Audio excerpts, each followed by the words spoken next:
Anne Tanguy Tadonio, bonjour. Bonjour. Vous avez publié aux éditions L'Harmattan La signature de l'âme.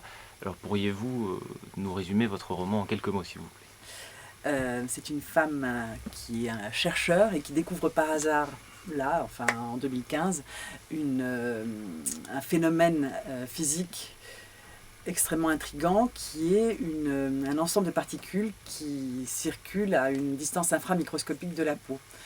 Et donc, c'est son équipe et elle qui font cette découverte et ils reçoivent le prix Nobel parce que c'est une découverte extrêmement intéressante même pour l'humanité. En fait, on s'aperçoit que ces minuscules, ces particules dont on ne connaît pas la nature, forment un système entre elles qui se répète à l'infini.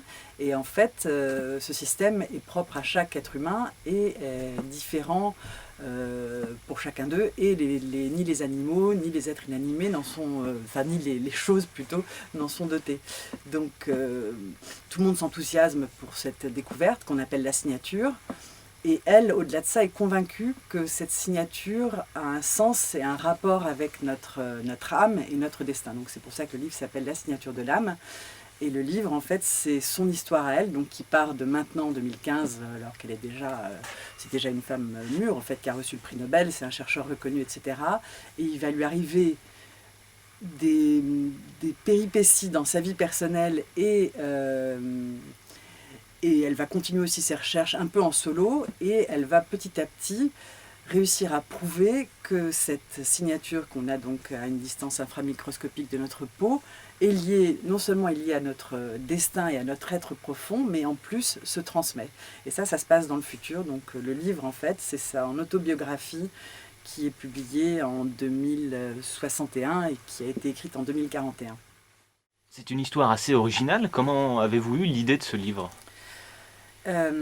Ça remonte à plusieurs années. En fait, j'avais commencé à réfléchir, j'avais envie d'écrire une histoire de filiation entre des personnes qui se transmettaient de génération en génération, en fait des gens qui avaient un lien dont la destinée se répétait de génération en génération en remontant je crois que j'étais remontée au XIIIe ou XIVe siècle, donc une histoire comme ça. Et mon idée, c'était qu'effectivement, on pouvait de génération en génération transmettre une partie de soi-même, mais j'arrivais pas à trouver comment j'allais l'écrire et comment j'allais diriger l'intrigue, etc. Et donc c'est resté en sommeil pendant pas mal d'années. Et puis un jour, j'ai trouvé mon idée et j'ai commencé à écrire le livre comme ça. Donc quelque part, je l'ai écrit un peu à rebours. J'avais déjà la fin avant d'avoir imaginé le début.